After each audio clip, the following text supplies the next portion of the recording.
This is a Connecticut Yankee in King Arthur's court. This is one of those sort of stories that has inspired all sorts of other ones. That you'll just keep seeing this sort of motif show up again. And the idea is that you have a modern person who gets sent back in time to some historical point and then proceeds to build modern civilization, or build as much of modern civilization as he can with ancient tools. Now, there's some things about this that aren't exactly realistic because, in order to make, there's a lot of bootstrapping involved with making civilization. In order to build steel, you need good iron. In order to get good iron, you need a lot of digging. In order to get a lot of digging, you need good shovels. You need extra food because people who are spending their time digging up iron ore and spending their time making charcoal, or spending their time digging up coal to make coke, to make good steel, can't spend their time farming. So what happens is you have to build up the agriculture.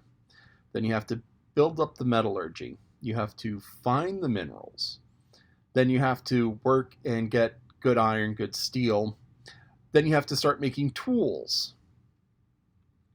And then you have to make tools to make, you need the tools to make more tools. And there's a limit to how much you can make with, so if you start out with a big chunk of iron, big chunk of steel even, if you start out with a big chunk of steel, you have to have a way to shape that. In order to shape that, you need an anvil, you need hammers, you need tongs.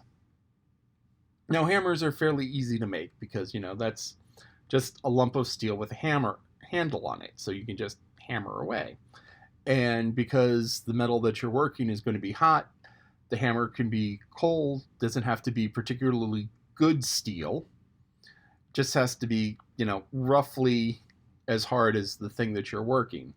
And because the thing that you're working is hot, it's more malleable. So as long as you keep the thing hot, you can hammer at it.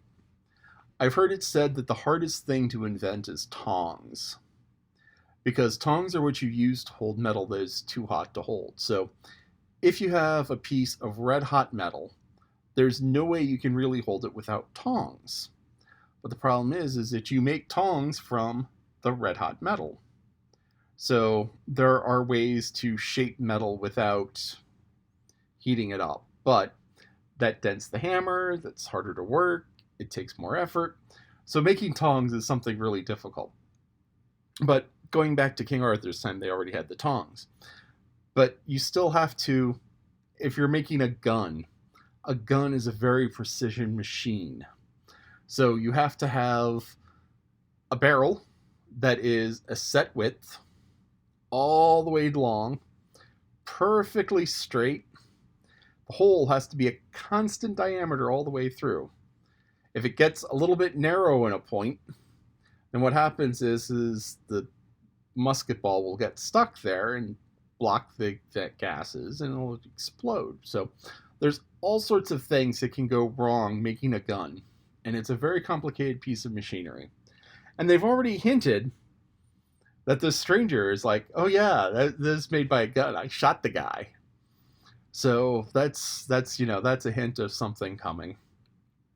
The part how Lancelot slew the two giants, that's actually excerpted from Mark Twain from another work, Morte D'Arthur, The Death of Arthur, which was an old book about King Arthur. So that was written 1100s, 1200s in France. And so that was a French book about King Arthur, and that's the basis for most of the Arthurian legend. King Arthur was 600-ish AD. There's some stories that he was actually a Roman. There are some stories that he helped drive the Romans out. So that gives you kind of a sense of how far back Arthur was.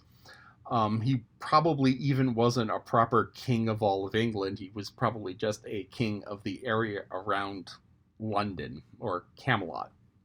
And there's all sorts of Arthur legends, and this will get into some of them. So he has the book from the stranger. The stranger gave him this book that he wrote. And the first part of it was on parchment. So parchment is what they had for paper back in the day, and it was made of animal skin, like leather, except you do it really, really thin. And because it's really, really thin and you treat it properly, you can roll it and, it works like paper, but it's still heavier and thicker than paper is. They mentioned that's palimpsest. Now, this is a word that we don't use anymore. It's a cool word, though. And it was a practice back in the day where paper was rare, paper was expensive. This is one of those things. It's like we have paper everywhere. We have paper, so much paper that we, use it when we go to the bathroom to wipe ourselves. But, paper was rare and expensive up until the 1600s, 1700s, when they started making it out of wood pulp, and they had the processes to make it out of wood pulp. But I mean, it was rare and expensive for a long, long time. So what they would do is they would write on it. And if they were tired with whatever was written on it, they would take a stone and scrape off the surface, much like using an eraser.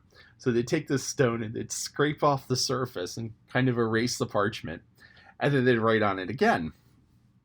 So a palimpsest is something that's been written on, erased, and rewritten, and that often happened several times until eventually you started wearing through the parchment to the point where you just couldn't do it anymore, or until they had something really, really important that they wanted to write on it. But so here you have the narrator who's visiting England and has someone who claims to be a time traveler, and he said he time traveled because he got hit in the head with a crowbar. Now, hit in the head by a crowbar by a guy who's referred to as Hercules will probably kill you. Could probably kill anybody. But somehow he went back in time, and there was a guy who's like, joust! And so he did the sensible thing and scrambled up a tree. And eventually they negotiated a truce. Okay, I'll go with you if you don't kill me. And the guy seemed happy with that. So that's a good truce. And we'll see what happens with the story. But, we have a little good hook here. And this is just sort of the preface. It's not really the meat of the book yet. So we'll see how this goes.